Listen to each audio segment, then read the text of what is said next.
Hello, and welcome to this presentation on branding and packaging fundamentals for emerging food brands. This is prepared for the Union Kitchen cohort, but would be helpful to anyone that's in the process of developing a food or beverage CPG brand, or that's interested in learning more about the branding and packaging design process. So who am I? My name is Kyle Showen. I'm a partner and client director at Visvo. We're a two-man design consultancy based on the West Coast of the United States.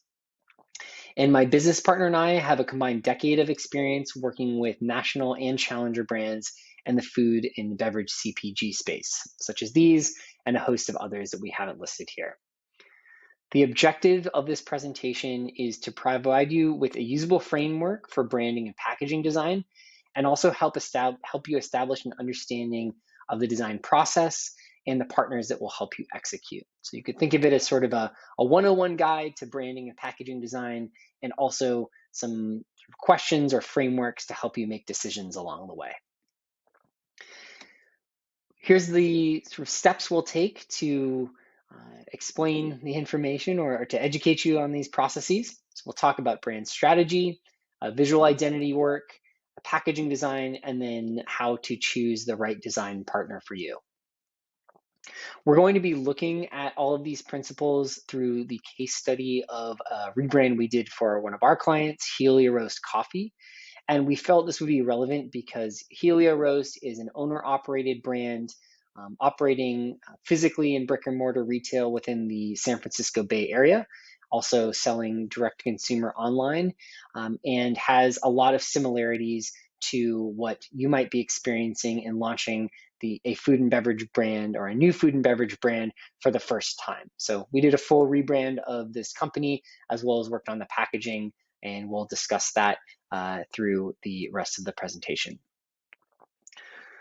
Let's start off by talking about brand strategy. So it's really critical to start from a strong strategic foundation. And this is because developing and designing a brand can be an ambiguous and messy process. Even if you have a great idea for a product, perhaps you understand what you want your logo or colors to look like. If you don't have a clear foundation of what your brand and business is all about and who and how you're trying to communicate to, and how, it's very easy to have things get messy as you build out the brand in the longer term. And so what a strategic foundation does is it sets the groundwork to ensure that your customers will know why your product is amazing, what makes it great, what makes it functionally beneficial for them, what makes it different than your competitors, and then how your brand aligns with their needs and values. We've taken a more robust traditional strategic approach and distilled this down into 4 simple steps that can be easily executed by a individual business owner or even with a third-party consultant partner, which is definitely a recommended way to go for that sort of objective view, but wanting to make this process simple and not super time or resource intensive so that someone such as yourself could easily do this. Of course, we'll be talking through a real world example. As mentioned before, our client Helio Roast, and wanted to give a bit of context around the brand. So as you see these examples come to life throughout the presentation or the real applications, there's a bit of understanding like why the decisions were made, why things look the way they do. So this is our wonderful client, Kern Trembath here on the right, the owner and operator of Helio Roast Coffee. And you can see an example of his old brand in the background there that we worked on revamping. And he is a former college professor that once he retired from educating, began roasting coffee in his home as a hobby, and then grew this hobby into a full-fledged business over the last 9 years. Some things that make Helio Roast special is that he is very focused on this sort of earth-friendly, eco-friendliness. He has solar panels on his home, and his home is solar powered. He has an electric power coffee roaster that is powered by renewable energy, which is very unique for the business. Most coffee roasters are using fossil fuels or combustion-based heating methods, and he uses renewable energy much of which is solar, to roast in small batches that maintain this sort of artisanal approach, but also maximize freshness and consistency for his customers. Uh, for reference, helio, if you're not familiar, means of the sun. So you'll see that theme play out in the brand as we go through and show you sort of the work we've done with Kern. And then lastly, this concept of generosity, which is one of the terms or the idea that he wanted us to latch onto or leverage as we developed the brand and the visuals, was really critical. And you can see that come through in sort of the communications and decisions made around social good, eco-friendliness, exceptional quality product, customer service, etc. So the first thing that we did was conduct research, what we call in our business an audit, on Kern's existing brand, on the existing Helio Roast brand, and then also looked at some direct competitors that he identified, as well as inspirational organizations, which are not pictured in the examples here. So what the goal of this stage is really to get an understanding for the playing field of who you'd be competing against, what is out there in the world, what does it look like, and then also to take a look at any existing brand, or in this case, say business plan or business concept, if you don't have an existing brand, to really get a sense for how that matches up and what those opportunities are for your brand to sort of find the fit in the existing marketplace and become relevant and desirable to consumers. And with that research done at this sort of very broad level, the way to analyze or to synthesize that is by asking these three questions. And this is how a brand will begin to take shape. This is actually a step that you could theoretically do in advance of research, but we like to do it after, because once you have sort of a context and a set for or an understanding for what's out there, it makes it easier to create a framework in which to answer these questions. But these questions are really the fundamentals of what makes up sort of the big idea of a brand and how to position a brand so that it's effective in the marketplace. So the first thing to ask would be, who is my customer and what is it that's valuable to them? So what are you offering with your product that's valuable to your customer? And this could be actual functional benefits, but also some of those added kind of secondary benefits that are either emotional or value and belief driven. Who is my competition? But more importantly, how are you going to be different than them? And then what makes my brand or what makes me authentic? What do I do that is uniquely me that can't be replicated by my competitors, because there's just no way to do that. And so these are questions that you should definitely ask yourself. Again, either after research or before, but this is really what's going to sort of solidify that position of your brand and allow you to develop both the language and the visuals into the future and the next steps of this process. So with Helio Roast, we identified who their customer were. This was who their customer was. This is through a lot of firsthand sort of information from our client Kern, and found they're coffee curious, coffee educated. They support local and challenger brands, amongst other things. We looked at the competition, identified local third wave coffee roasters.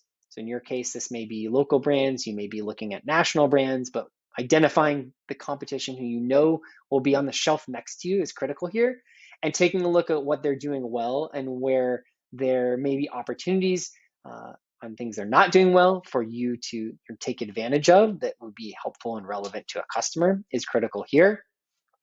And lastly, the persona. So what makes me authentic?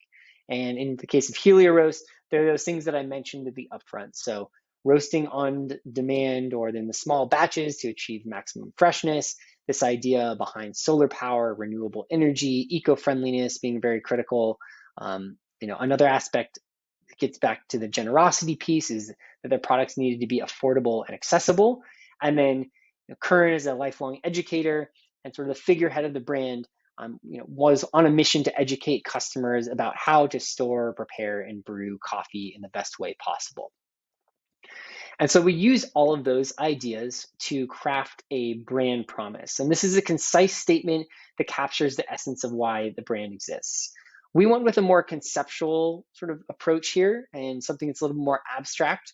If you think of a brand promise of Apple, for example, would be think different, BMW, the ultimate driving machine. So it's really trying to capture that big idea of what your brand is all about. And yes, this seems kind of lofty and abstract, but as you get into the creative steps and even into the details of designing packaging or the visual identity of your brand, having this big idea sort of at the center of it makes it really easy to imagine sort of what the next step or how to build out that brand into something bigger than what you started with. So in this case, of the same sun really takes this notion of solar energy, eco-friendliness, the energy that's involved in just the process of photosynthesis, of growing coffee, of warming coffee. And so this idea that that energy is transferred from the sun into your cup of coffee, and the kind of joy that that brings, the warmth that brings became a big thematic. And then also the idea of the same sun, that everyone is of the same sun, honoring that kind of humanistic aspect of the brand. So the people that are harvesting the beans, drying and transporting them, Kern hand roasting the coffee, and then the customer eventually brewing it. Wanting to create this idea of sort of circularity or connectivity between all of these steps. And so that's where we landed with the brand promise. Then we defined the brand attributes. And so these are a set of imperatives that define actions, behaviors, and values of the business and brand that should really drive any decision made about the business or the brand for that matter. And so as you do this, you can bucket them into multiple buckets like we have here and sort of created themes. It could be a list of commandments or a manifesto. You have 10 things that your brand is all about. There's lots of ways to interpret or to execute on this, but it's really critical to set this up because anyone that is either unfamiliar with the process or perhaps your way sort of down the line, say 2 or 3 years down the road, and you need to design a new product or you want to launch a marketing campaign, and you really want to make sure that it feels like you, it's best to sort of come from a singular foundation than to try to piece together things that you've done along the way. And this gets to avoiding that sort of confusion and diffusion of information that ultimately makes the experience confusing for the customer. So really setting ground rules to say, this is what we're all about. Here are the actionable things that we're going to, or actionable items, and how then, or taking those then and applying them to the actual design work that you're doing or communications work that you're doing. And as this process concludes, it should be very clear what makes your brand different than competitors, valuable to consumers, and what it stands for. And so, from the more abstract brand promise to the more specific attributes, this should all level up to a really clear narrative of why your brand and why your business is special and why it's doing things that other people can't. So with the brand foundation in place, it's time to get into the visual identity piece. And this is the graphic design part, what people think about when they hear the word brand. And this phase or this step always begins with a creative brief. And a creative brief is a document that provides foundational direction for creative work. It may include relevant background information, specific design directives, and any of the resources that will help the creative team guide through any design or creative process. It's really important because this is a roadmap that helps keep designers on track, making sure their work is efficient, productive, and really on target to what you're looking for and what you want. And with that in mind, it's a document that creates consensus between a client and a creative team. So, if you think about, I want a logo that looks like this as a sort of loosely defined creative brief. How could you make that more detailed? How can you build out on these very specific aspects of what you like about things, what you don't, how your brand is going to resonate with customers, thinking about all of these different sort of critical aspects to how a creative or design element would affect your business is what you might find in a creative brief, and will create that communication and dialogue between the people, making the visuals and making your brand happen, and you, the business owner who has the vision, the original vision, so to speak. A sound creative brief includes the following items. I won't go through these. Hopefully you'll have access to this presentation. But as I mentioned, it's really about defining what you want to show up in your brand or in the creative work, who your audience is, who you're speaking to, really to make sure that there is an objective goal being achieved and not just a fluffy idea for how you want something to look, because ultimately that gets you to that state of entropy and sort of not confusion, but diffusion and dissolution that often leads to not the most impactful creative work. And then we've provided our own template that we use for creative briefs that you can use either with an existing designer or any future partner you work with. If you are working with a designer or an agency for that matter, they will most likely have one. But a agency or designer loves it when a client gives them a specific direction like this, and especially if you're working with a freelancer, providing this level of creative direction will be really helpful and critical to getting the best result possible for you. So once the creative brief is finalized, it's time to design the actual visual identity. And so as I mentioned before, the visual identity is the core elements that define the look and feel of the brand. So the logo, color, typography, etc. Everything visual that you think about when you associate or think about a brand. And here is our process. This is a very typical approach to developing a brand. It may be more complex, it may be less complex in certain cases, but we tried to break it down in a way that, whomever you work with and however you approach this process, these steps will be pretty clear and you'll understand what they mean. So the first step traditionally is to create mood boards. If you're not familiar, these are sort of collages that combine different graphic elements and treatments that give inspiration to a particular design or brand concept or theme. And so the goal here is to show a aesthetic style across many different sort of forms or objects or mediums, so that you get a sense of how your brand might come to life across the different forms and mediums in which it will live ultimately. And so you can see here for Helio Roast, we went with three sort of different or quite different concepts that leveled up to the actual logos that we designed. The first here really plays off that sort of generosity, the sun, the joy, the fun idea, this sort of vibrancy that we want to bring through, kind of plays between humanistic and also more energetic. You've got one that feels a little more refined, more educational and didactic, speaking to Kern's history as an educator, and then one that's much more humanistic and raw and rough. And so we wanted to sort of push those big ideas that came out in the brand strategy phase in three very distinct directions. And that's what good mood boards should do. They should push you towards a singular idea. You rarely want to blend multiple things because that will get you back to that place of sort of confusion and dissolution. And then once you've got the mood boards completed, the next step would typically be to design the initial concepts. So this is concepts that center around a logo. They can also be applied to applications, things like wearables or swag or an Instagram post or avatar, for example. In our process, we pair this with the actual mood boards themselves. So you can imagine the top right is this first logo with the yellow and green.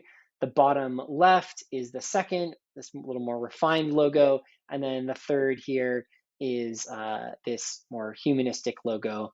And so we pair those together and then we'll build upon that after the fact. But this is what you'd call a design concept in terms of how you articulate a logo.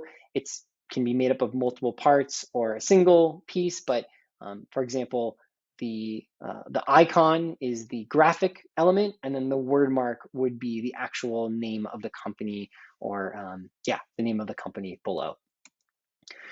And once a singular concept is selected, you'll want to refine and build upon that. And so this is where you get to see how your brand would come to life across different applications. So as you can see here, our client Kern selected that second option in the middle.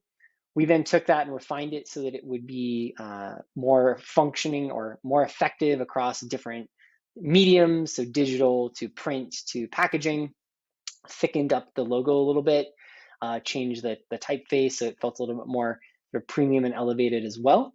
And then applied that look and feel to different applications to see how could this brand come to life. What more can I do, with the sort of basic idea of the logo across applications that might exist in the real world.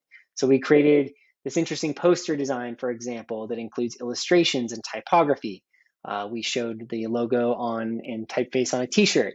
We did the YouTube avatar, if you will. And so, getting a sense, I see how this could come to life. And then these are elements that could then be applied to future applications. And you'll see them how some of these were applied in the packaging as well. And so once you've decided on a final direction and everything is finalized for the brand identity or visual identity work, the last step would be for a designer to deliver the final files and develop a set of brand guidelines. Brand guidelines aren't always included in this process, but it is our recommendation that they should be, because these are the sort of rules of how you should actually use your brand in application. And these are the things that will ensure that anyone new to your company that's working on design or marketing collateral, or even if you're confused about how to apply your brand to a new element yourself, this is a great place to go to make sure that you're on the right track and that things stay consistent. You're telling this consistent story to your customers, and your brand can grow in a way that feels mature and well conceived. The final files are exactly what they sound like. So once you have all of these elements completed, a designer will prepare final artwork files so that you can then use them and apply them to new graphics and things like that. Here's some visual identity best practices. Again, won't go through these, but definitely worth a look as you're designing any visual identity or any graphic treatment. These are things that people that aren't experienced in the field don't always think about, but if you follow these, you'll get a much, much better result, guaranteed. Next, we're going to talk about packaging design process and principles. This is the part that may feel the most relevant to you as you're embarking on a new food and beverage CPG brand. And so we're going to take a look at our process and how we would recommend approaching it, and then talk through some of the high-level design and principles that will really get you the best possible result. So the packaging process, and sorry, I'll move my avatar here slightly on the bottom. So the packaging design process goes something like this. It starts by solidifying your portfolio strategy, then sourcing packaging and print vendors, determining the form you want to use for your packaging, writing content, and yes, another creative brief, designing the actual packaging itself, and then preparing final files, proofing, and printing.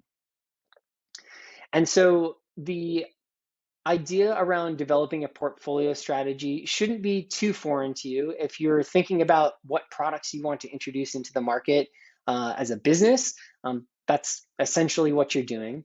But when you're thinking about packaging and sort of a brand system and how your products will expand and grow over time, you really want to be taking into consideration things such as, what products do you plan to launch with?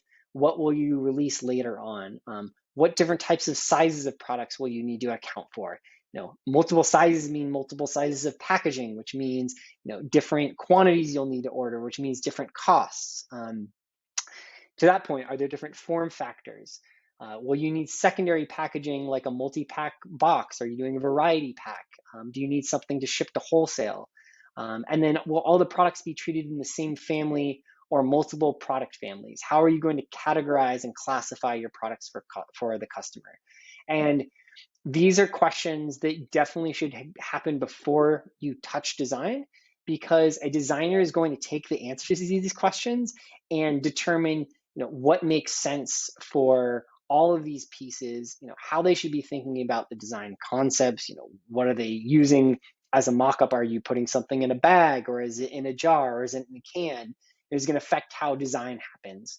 And then things like the secondary packaging, multi-pack boxes, product families, things like that. All of this will affect not only the design, but also the price you have to pay and the cost of the materials and everything that will affect the bottom line of your business. So thinking about this in advance is really critical. I'm sure something you're already doing, but wanted to include that as part of the design process here as well. And so with the Helios portfolio, it was pretty straightforward. So we had 11 evergreen products that would stay as part of the system all the time, and then 1 or 2 specialty or rotating products, and then a single product size in 12-ounce bags. And so not pictured here, there's another sort of one-off product, but these were the 11 leading products that we designed. And you'll see here the different colors reflect the different product families, which I'll speak to in a following slide. The next thing you'll want to do is source vendors. And you'll really just want to make sure that you're finding the right partner that is going to have your best interest in mind, but it's also a good fit for you. So things like, do they have expertise in my industry? Are they able to execute on my actual designs? Do they have the print capabilities and the facilities to do so? Do they keep materials in stock? All those sort of logistical aspects are great questions to ask. And then pricing and minimum order quantities can vary widely. So the packaging partner that might make sense for you when you're just launching your business may be someone different than the person that you're speaking with when you're trying to do a 50,000 quantity print run of 4 products down the road or something like that.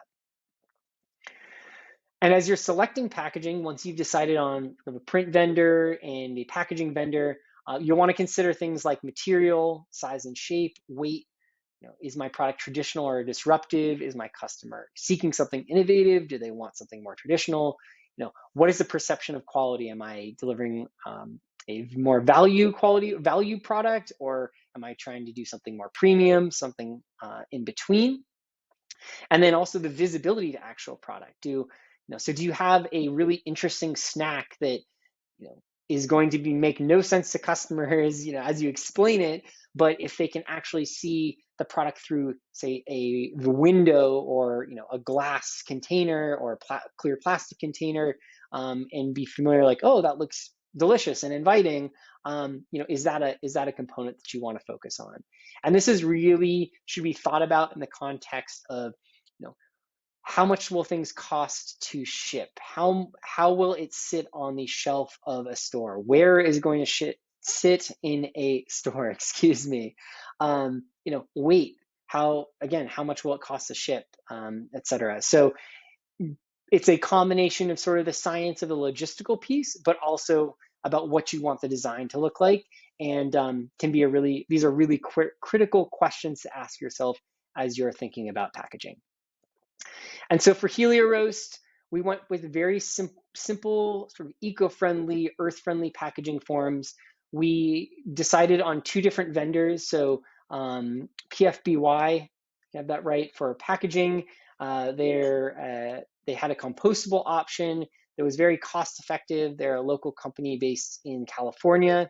And then Andreessen, which is a printing company also based in California, for the actual labels that would wrap over the bag. So these are high quality, eco-friendly, and they have exceptional service. So we're great as the brand was going to print, or the new brand was going to print for the first time. So something you definitely want to think about is who's going to be supporting you through that process. The first or second time you're printing or producing your packaging. And my understanding is that through the Union Kitchen program, the sort of first round is a bit more experimental. You want to do market research, and then you refine at a later time, and that's totally fine. These sort of ideas can still apply upfront, and then the answers to the questions may actually change as your product develops, as you get new information from customers, and as you realize new opportunities, or perhaps your product is placed in a different space in the retail environment. Excuse me. Then you'll want to create a packaging brief and a content document. It's another creative brief. It focuses on the specific details around the packaging and packaging information, what it must display. So think about the packaging form, the legal mandatory elements, sizes, specs, etc. And then it's also super critical to solidify the verbal content and really any of like the mandatory graphics that will appear on the packaging before the design begins. So this is to really make sure that all of the information that would need to go on pack is there. And without that, it makes it hard for a designer to think about what size this information should be, where they should place it, what they're really working with. And that's not a great place to be, and it also causes complications if you don't have this information ready to go, because if you're adding things or changing them, packaging is a very finite space and tends to be very difficult to design unless you've got a ton of room. And so making sure that all of your content is locked down before you even start touching design is very critical. And then you get into designing the packaging. So very similar to the process of designing a visual identity, you start with the design concepts and rinse and repeat till you're at a final design. You can sort of see that process play out here with Helio Roast, where we ultimately landed on this design on the right here. Lastly, what you'll do is prepare final mechanicals, proof, and print. And this is the final step of the packaging production phase. Mechanical files, for those not in the know, are the term, or is the term for the production-ready design files that are specifically prepared to be printed or produced in a production setting. So you can see here the examples of the Helio Roast designs with all of the content filled out. This is a single long label. The red line here is where the printer will cut. So this is the die line or the cut line. That is then repeated across the 11 different products that were the lead SKUs or the lead product designs for this project. At this point, you also want to ensure there are no spelling mistakes. Double, triple check, triple proof it before you get anything to print, because the worst thing that could happen is you see there's a typo on something that is going to print with 3,000 items or something like that, and you just spent a ton of money on something that then ultimately needs to be reprinted or makes you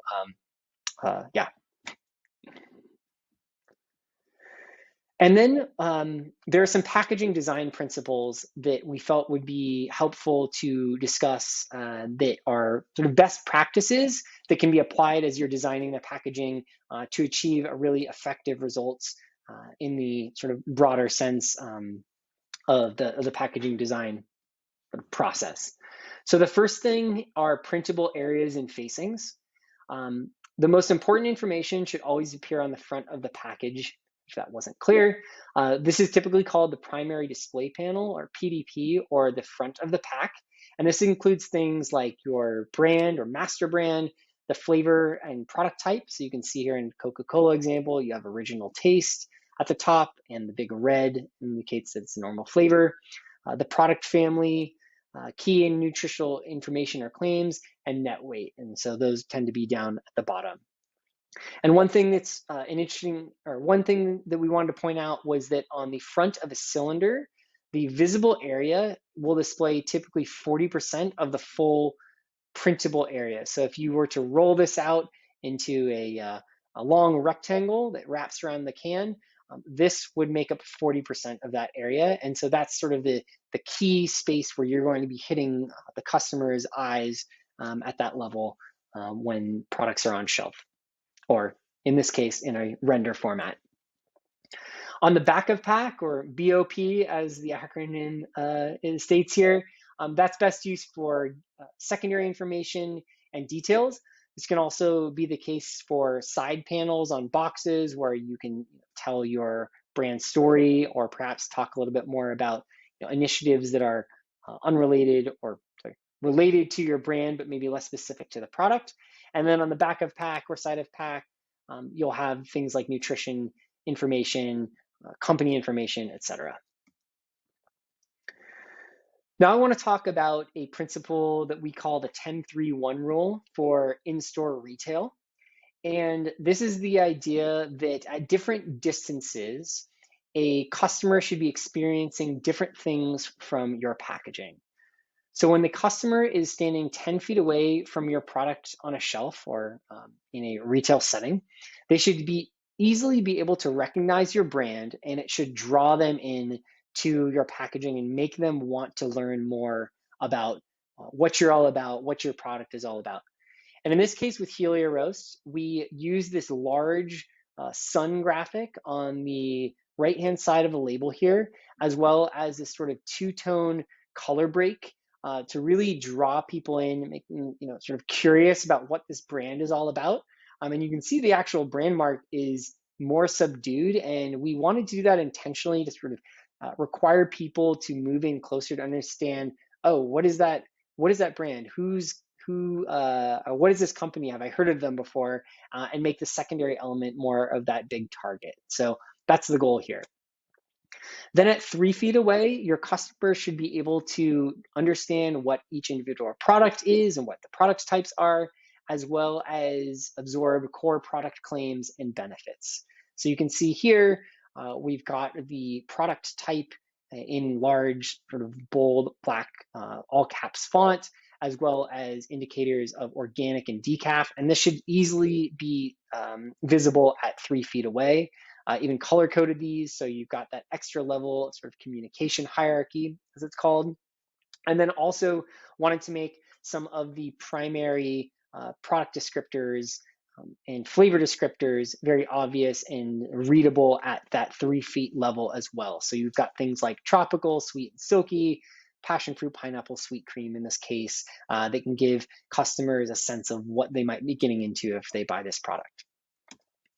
And then lastly, at 1 feet away, when your product is in the customer's hands, they should have the opportunity to discover more details of the product and about your brand. And this is really where you want to build rapport and drive customers to purchasing the product, because it's really making sense to them why your product is great, what the benefits are going to be to them, and also perhaps hitting in on some of those like emotional and more sort of value-driven need states that I talked about in the brand strategy section of this presentation. And so with Helia Roast, we did that by creating this custom sort of flavor rubric, which allows our client Kern to individually label the roast level. So these are the 6 different roast levels of coffee. It also has a space for the aroma profile. So you can see here, we've chosen this sort of semicircle graphic to abstract or represent a cup, which is cupping is the tasting verbiage in the coffee space, how you describe a coffee tasting.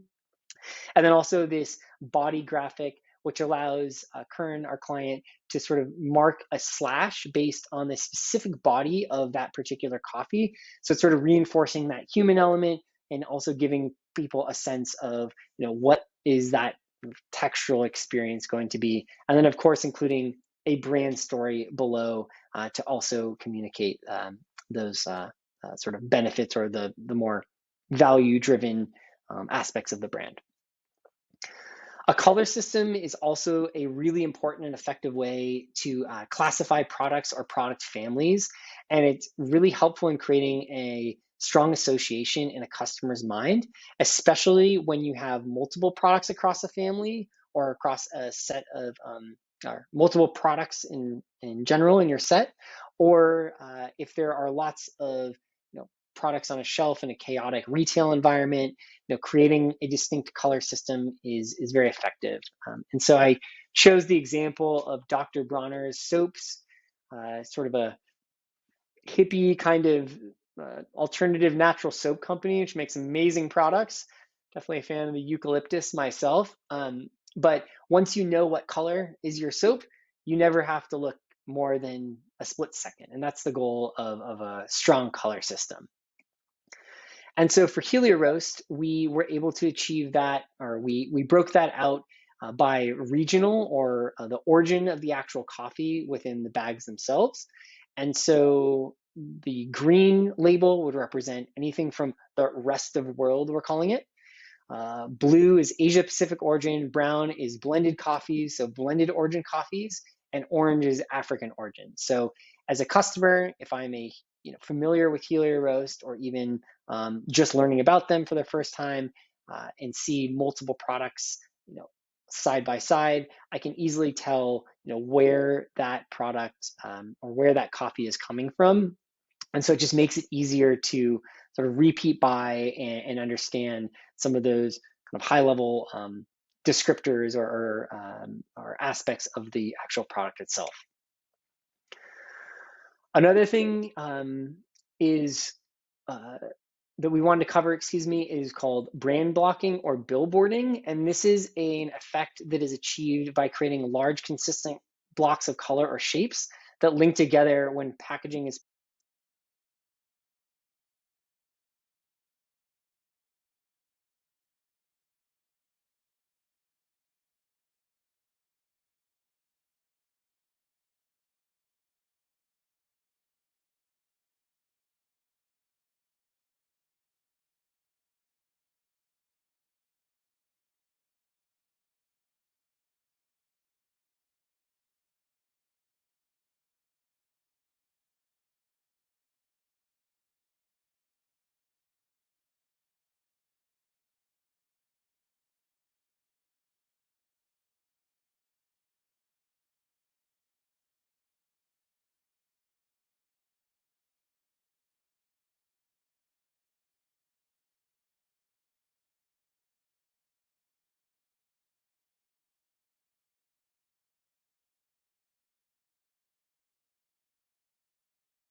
for designers to share their work, and also can be a good way to contact designers and hire them, as well as agencies.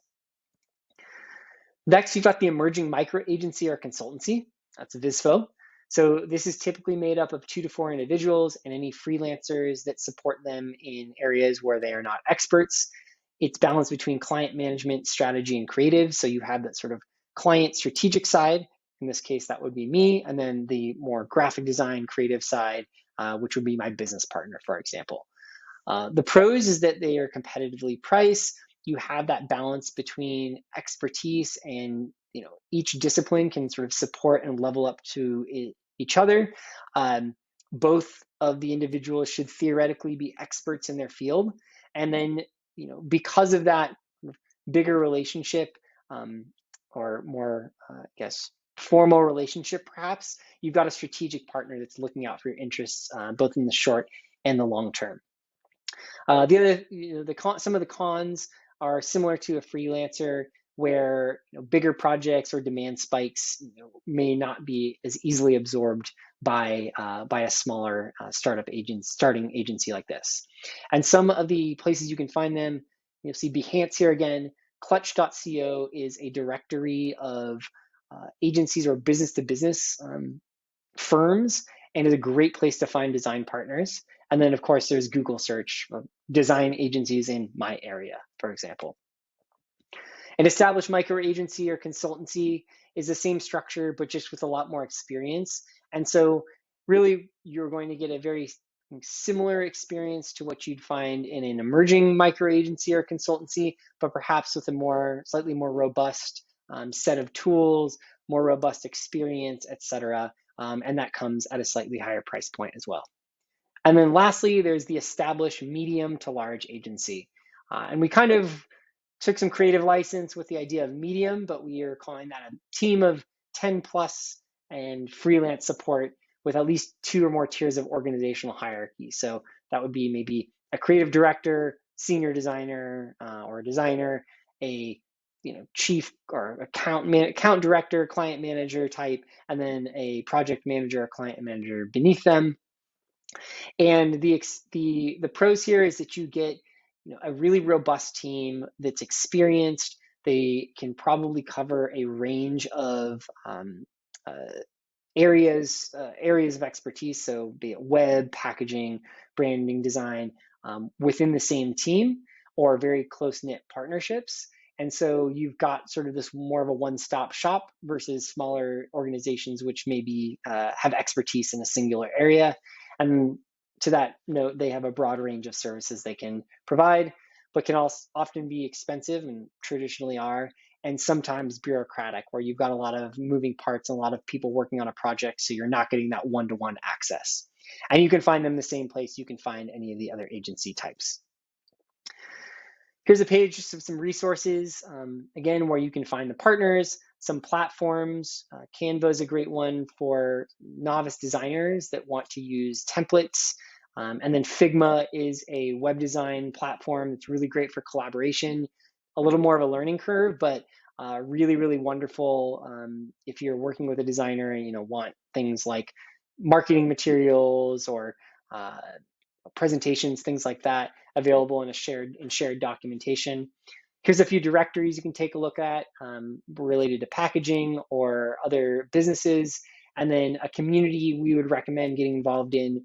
It's called Startup CPG, and they are a Slack, the messaging app-based community, I think about 4,000 strong, of all people that are in the consumer packaged goods business and supporting industries, in mainly food and beverage. And it's a great place if you're looking for help or information, support, to reach out and to ask people for that.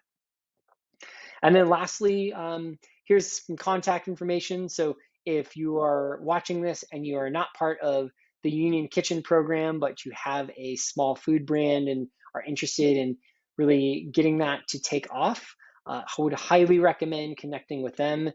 They are an amazing team that has a whole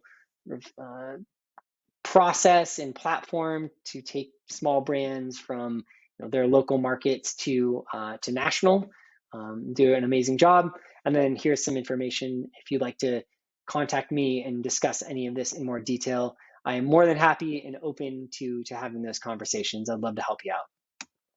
And that's it. Thank you so much for watching.